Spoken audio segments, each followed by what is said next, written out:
Voltemos à alegoria do reino de Afabel para discutirmos o final de Egoísta e Caridade. Vamos aprender alguns aspectos importantes sobre o julgamento do crente, um dos quais é que nem todos os crentes receberão recompensas iguais. O julgamento do crente. Este julgamento ocorreu pela manhã, logo depois que os endelitas chegaram ao grande salão. Aproximadamente 500 endelitas aguardavam no salão da vida, esperando com ansiedade o seu primeiro encontro com o rei Jalim.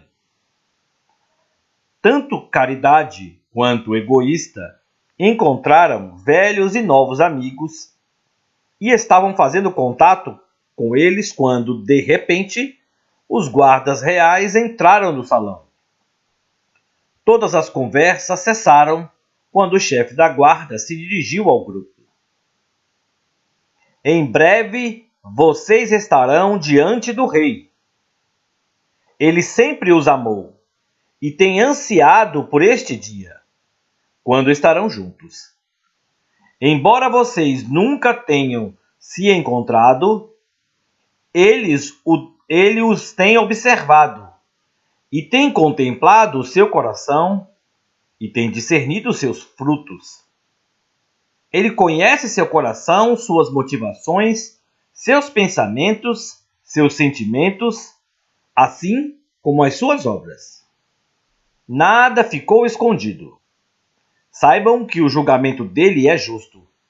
Ninguém será menosprezado ou injustiçado. O chefe da guarda prosseguiu instruindo-os sobre como seriam conduzidos ao grande salão, assim como sobre o protocolo necessário quando estivessem ali dentro. Quando o relato terminou, ele anunciou: o primeiro a ser levado à presença de Jalim será Egoísta. Dê um passo à frente para que possamos acompanhá-lo até o grande salão. Egoísta e seu julgamento. Egoísta imaginou que tivesse sido chamado primeiro por causa da sua posição como prefeito de Endel. Ele estava confiante de que seria amplamente recompensado por sua liderança no domínio exterior do rei de Endel. Ele se lembrou de como os ensinamentos dos escritos antigos falavam de recompensas e de posições de governo em Afabel para os que forem considerados fiéis em Endel. Ele havia visto a comunidade prosperar durante o seu mandato de 2 anos como prefeito. Estava confiante enquanto caminhava para se apresentar diante do rei. As portas do grande salão se abriram e Egoísta foi acompanhado até a presença do rei. Ele ficou estupefato com a grandeza daquele imenso auditório. Observou que ele estava quase que completamente cheio. Todos na audiência estavam de pé. Egoísta perguntou-se por que havia assentos vagos aqui e ali, mas logo deixou esse pensamento de lado, imaginando que fosse devido ao fato de que os cidadãos se sentavam no local de sua preferência. Ali, a uma grande distância, estava o trono de Jalim. Ele era muito mais majestoso do que Egoísta jamais poderia imaginar. Ele também observou tronos menores que presumiu corretamente que pertencessem aos subgovernantes de Jalim. Seu coração parou de bater. Havia muitos assentos que ainda não estavam ocupados. Ele estava certo de que seria indicado para se sentar em um dos tronos vagos. Um velho amigo. À medida que Egoísta caminhava, foi pego de surpresa pela gloriosa transformação na aparência dos antigos endelitas que agora eram cidadãos de Afabel. Depois de dar apenas alguns passos em direção ao trono, ele reconheceu um velho amigo na parte posterior do auditório. Seu nome era Social. Ele havia sido proprietário de um restaurante que Egoísta frequentava. Ele olhou para o chefe da guarda como se perguntando se podia falar.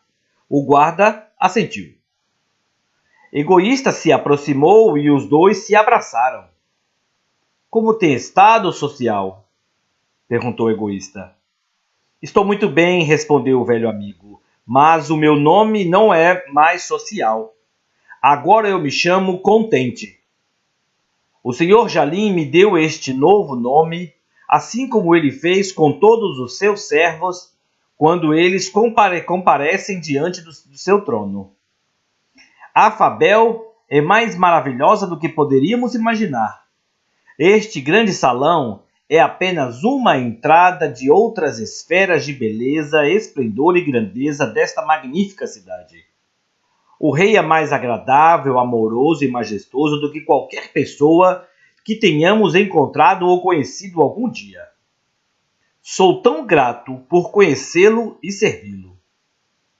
É uma honra estar no seu reino.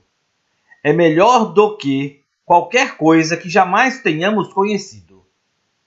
Se eu soubesse em Endel o que sei agora, teria vivido de forma diferente. Eu teria me concentrado mais em agradar ao rei. Eu teria vivido como um cidadão melhor na minha curta permanência em Endel. Se tivesse feito isso, estaria mais próximo dele agora. Egoísta rebateu. O que você quer dizer? Você foi um grande cidadão em Endel. Você dirigiu um dos melhores restaurantes e patrocinou inúmeros eventos comunitários. Você contribuía com frequência, com finanças e com refeições gratuitas para campanhas de levantamento de fundos. Você até sacrificou noites de lucro para fazer isso. Contente meneou a cabeça. Fiz estas coisas para ganhar reconhecimento e aceitação. Eu também sabia que isso atrairia mais clientes. Minha motivação não era abençoar, mas garantir meu sucesso. Eu deveria ter ouvido as palavras de Jalim. Ele nos disse: quando derem um jantar ou uma ceia, não convidem seus amigos, seus irmãos, seus parentes, nem os vizinhos ricos, para que eles também os convidem em troca e vocês sejam recompensados. Mas, quando derem uma festa, convidem os pobres, os aleijados, os coxos, os cegos, e vocês serão abençoados, porque eles não podem recompensá-los. Pois vocês serão recompensados na ressurreição dos justos. Dei aqueles jantares como doação em benefício próprio, e não para o bem da comunidade. Eu queria estar entre as pessoas influentes de Endel. Egoísta decidiu ir mais fundo. Mas você sempre contribuía com a escola de Endel. Isso não fez com que você obtivesse favor aos olhos de Jalim? Contente retrucou. Eu realmente contribuía para a escola de Endel, mas não na proporção do sucesso do meu negócio. Eu, na verdade, dava apenas um pequeno percentual. Acumulei muito do valor dos lucros do restaurante porque tinha medo de falir. Isso se unia ao meu desejo de viver uma boa vida. As minhas reais intenções eram proteger a mim mesmo. O pouco que eu dava era para aplacar minha consciência. Eu era compelido porque nossos professores sempre debatiam sobre a importância de darmos para o reino e para os que passavam necessidades. Terminei dando por culpa e por pressão, e não por compaixão e amor. Contente prosseguiu. Esqueci a respeito da ilustração de Jalim da viúva que amava o reino de Afabel. Lembre-se que ele disse: eu afirmo a vocês que isto é verdade. Esta viúva pobre deu mais do que todos, porque os outros deram do que estava sobrando. Porém ela, que é tão pobre, deu tudo o que tinha para viver. Egoísta refletiu sobre as reuniões sociais e jantares que havia dado em sua casa. Não havia pobres, nem pessoas menos afortunadas ali. Então ele se lembrou dos $5.000 que havia dado para aplacar aqueles que estavam decepcionados com sua escolha de conceder o terreno para a loja de departamentos em vez de cedê-lo para a escola. Na época ele não havia pensado que era pouco, mas agora sentia-se constrangido com o valor pequeno que havia dado. Como isso pareceria aos olhos de Jalim? Suas reflexões foram interrompidas pelo próximo comentário de Contente. Se eu tivesse sido realmente apaixonado por Jalim e pelo seu povo, eu teria dado o meu tempo e servido na escola.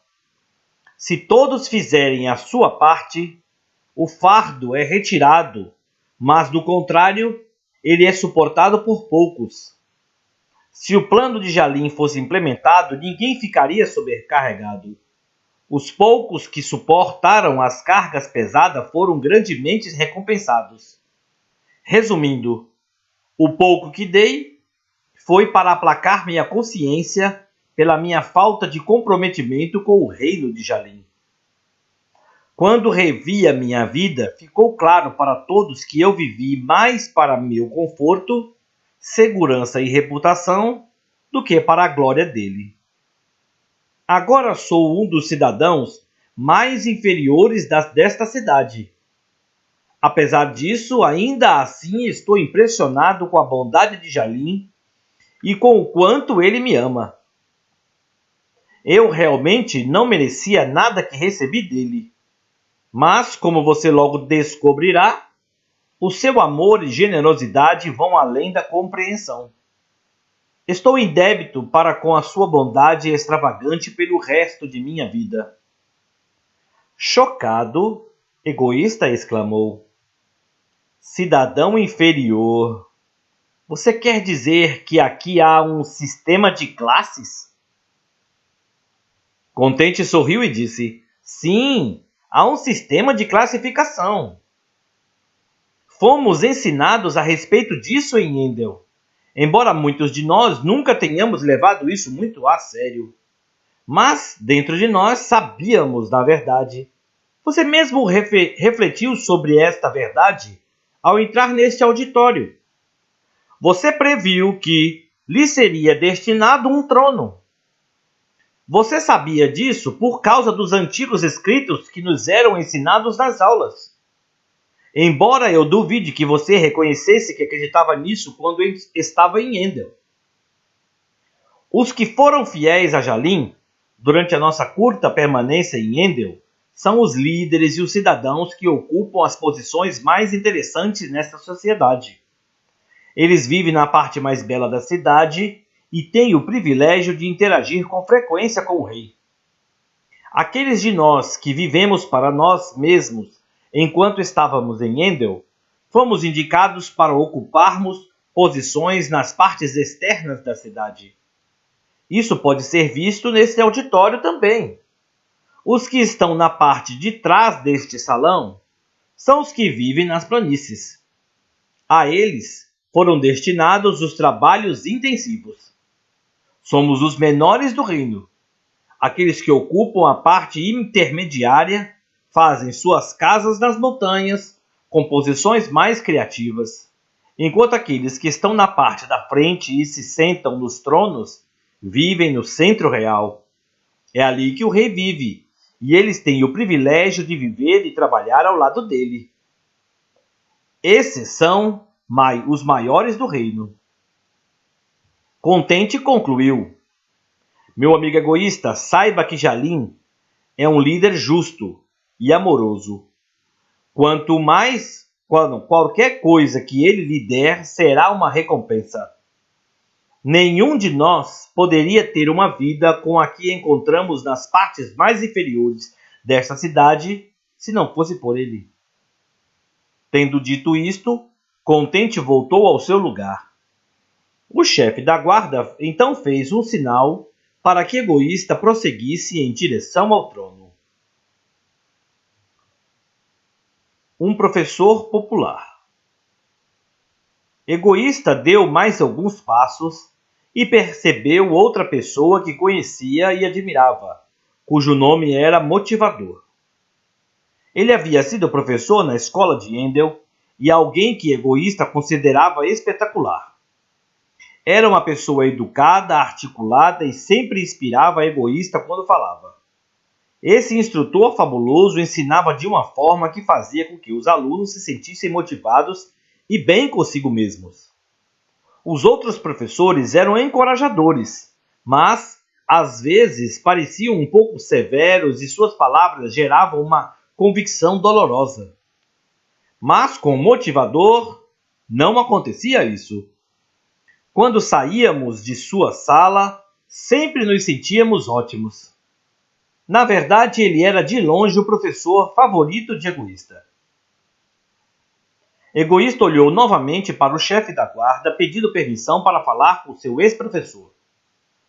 O guarda assentiu mais uma vez. Egoísta aproximou-se de Motivador e os dois se cumprimentaram calorosamente. Egoísta não pôde deixar de perguntar: por que você está aqui nas últimas fileiras? Esta é a minha posição e o meu lugar. Sou um dos menores cidadãos de Afabel. Vivo nas planícies e trabalho como bombeiro. O quê? Gritou Egoísta.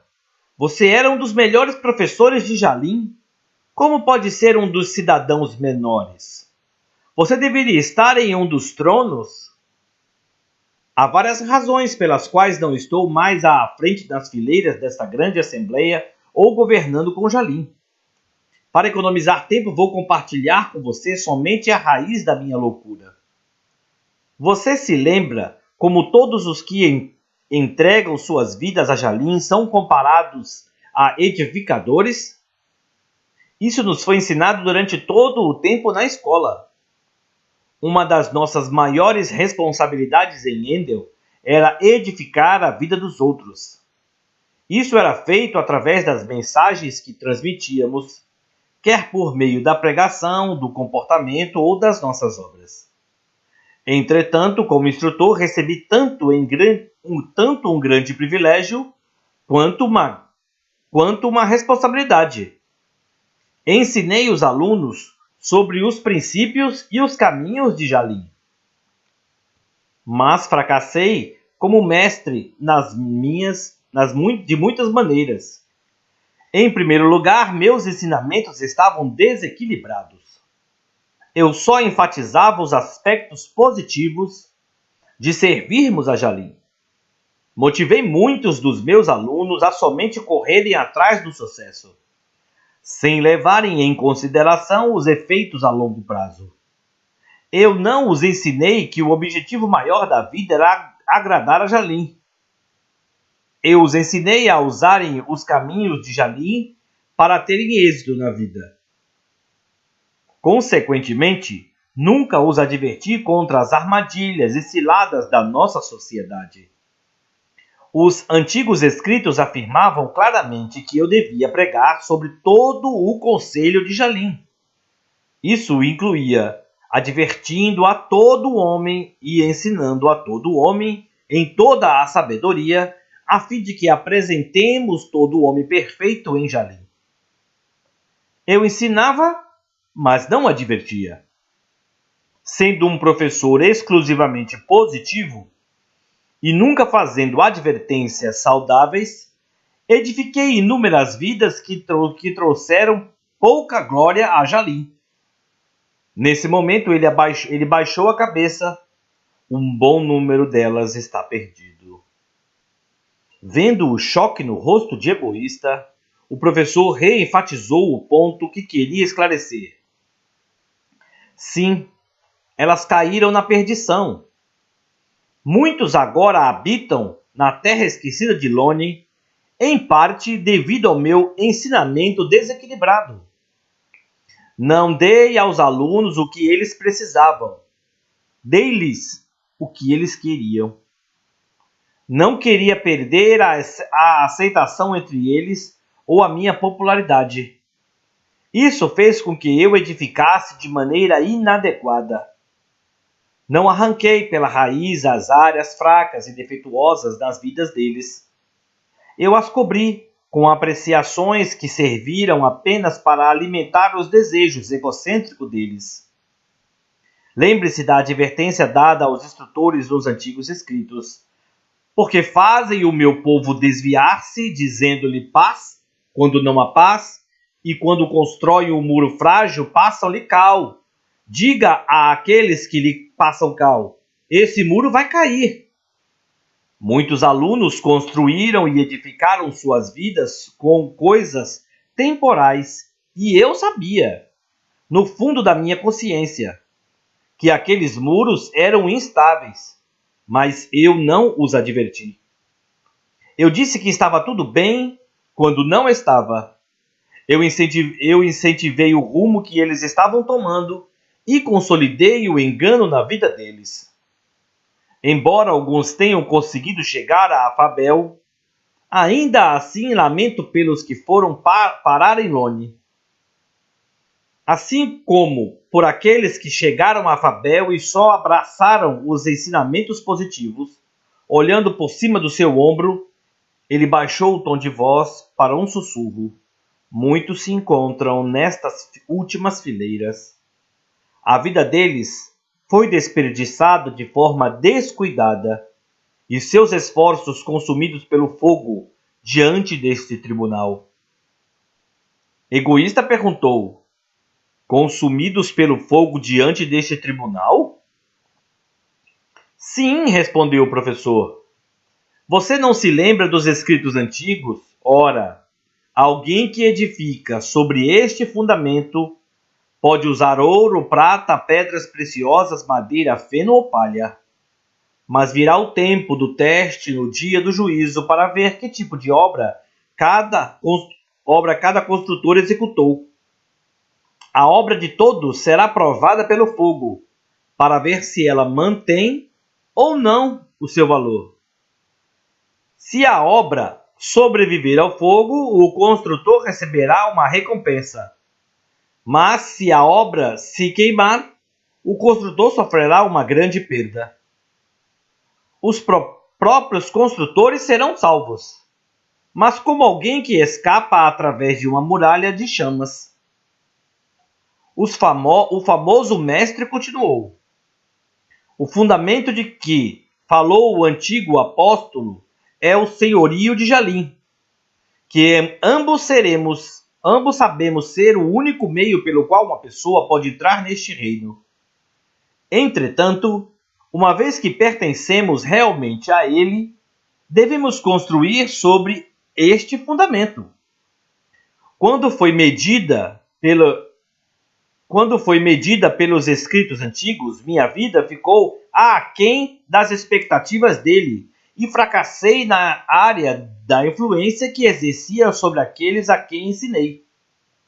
Não usei a minha autoridade para exercer impacto sobre aqueles estudantes com relação a Afabel e, inevitavelmente, perdi minha recompensa. Lembre-se de que Paulo, o grande mestre dos antigos, disse com relação àquele a quem ele havia chamado para influenciar. Afinal, o que nos dá esperança e alegria, e qual é a nossa recompensa e coroa? São vocês. Sim, vocês nos trarão muita alegria quando comparecermos juntos perante o nosso Senhor. Eu conhecia bem as verdades de Jalim quando comecei a ensinar, mas permiti que a insegurança, o desejo por ter a aprovação dos outros e, finalmente, o orgulho me governassem. Não demorou muito para que eu me desviasse do que conhecia. Finalmente comecei a viver o que pregava. À medida que eu me desviava, perdi de vista as advertências de Jalim em minha vida pessoal. Estava enganado e não sabia. As perspectivas de popularidade e favor são muito diferentes aqui e em Endel. Muitos dos que considerávamos grandes lá são considerados os menores aqui. Egoísta perguntou com seriedade. Motivador, meu amigo me disse que Jalim troca os nossos nomes. Qual é o seu novo nome? O professor sorriu. Meu nome é Humilhado. Com isso, ele declinou a cabeça e voltou ao seu lugar. Egoísta voltou-se para o chefe da guarda, que sacudiu a cabeça, afirmando que tudo que ele havia ouvido era verdade. Egoísta prosseguiu em direção ao trono. Ele não estava mais tão confiante quanto estava quando foi chamado. Refletiu sobre sua vida. Quais eram as suas motivações? Ele havia governado para a glória de Jalim ou para a ambição egoísta? Como ele havia conduzido sua vida? Ela estava alinhada com as palavras de Jalim ou ele havia sido enganado como seu amigo? Ele edificou pessoas ou usou-as para construir o seu próprio sucesso?